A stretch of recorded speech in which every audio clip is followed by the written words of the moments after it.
আপনারা জানেন যে জাতীয় পরিচয়পত্র সংশোধনের বিষয়টা আমরা স্থগিত রেখেছিলাম।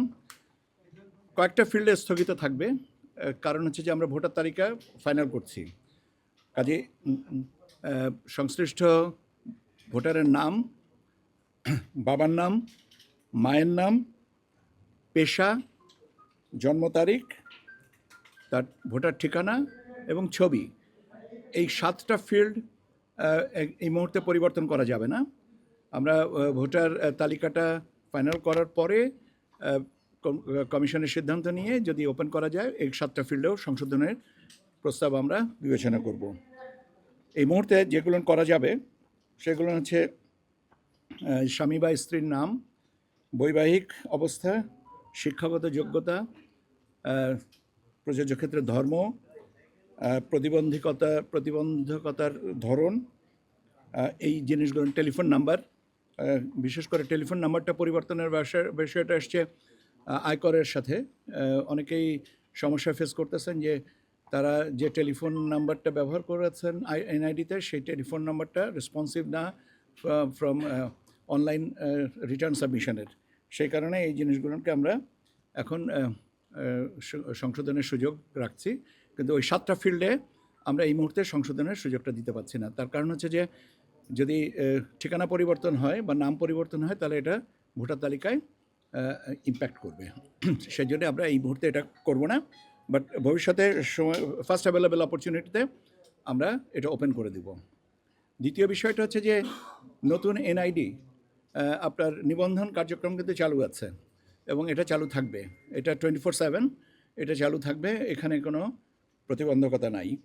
তবে ভোটার তালিকায় অন্তর্ভুক্তি হবেন বা হয়েছেন 31শে অক্টোবর 2025 পর্যন্ত যারা 18 বছর অর্জন করেছেন এবং নিবন্ধিত হয়েছেন তাদেরই নাম ভোটার তালিকায় আসবে। আউট অফ কান্ট্রি ভোটিংয়ের ব্যাপারে আমরা বলেছিলাম যে 18ই ডিসেম্বর পর্যন্ত সময়সীমা, ওটাকে বাড়িয়ে 25শে ডিসেম্বর মধ্যরাত, 25শে ডিসেম্বর বাংলাদেশ স্ট্যান্ডার্ড টাইম অনুযায়ী আমরা 25শে ডিসেম্বর পর্যন্ত আরও 1 সপ্তাহ বাড়ানো হয়েছে। এবং আপনারা আউট অফ কান্ট্রি ভোটিংয়ের নিবন্ধন প্রক্রিয়াটা এখানে আমাদের যে স্ক্রিন আছে এখানে আপনারা নিয়মিত দেখতে পাচ্ছেন যে আমাদের প্রগ্রেসটা কীভাবে, এবং উই বিলিভ যে প্রগ্রেসটা বাড়বে। এখন বাড়ানোর সময় বিষয়টা হচ্ছে যে অনেকে প্রবাসীরা বলেছেন যে এটা বাড়ালে ভালো হয়। তো ঠিক আছে, আমরাও যদি দেখলাম যে আমাদের বাড়ানোর সুযোগ আছে, ভালো কথা, করানোই যেতে পারে। আর দ্বিতীয় জিনিসটা হচ্ছে যে যে সমস্ত জায়গায় টেকনিক্যাল গ্লিচগুলো ছিল সেগুলো আপাতত নেই, এবং এখন সারা বিশ্ব থেকে যে কোনো জায়গা থেকেই আমাদের এই অ্যাপ ডাউনলোড করে যে কেউ ভোটার নিবন্ধন রেজিস্ট্রেশন করতে পারেন ফর ভোটিং। আর ICPV, in country postal vote, এটার তফসিল ঘোষণার পর থেকে 15 দিন মেয়াদে আমরা আপনার নিবন্ধন প্রক্রিয়াটা চালু করব। তো এখন আপনারা বারবার করে জিজ্ঞেস করছেন তফসিল ঘোষণা হবে কবে। ওই যে তারিখে 15 দিন হবে ওই তারিখের থেকে 15 দিন আগ পর্যন্ত, ঠিক আছে?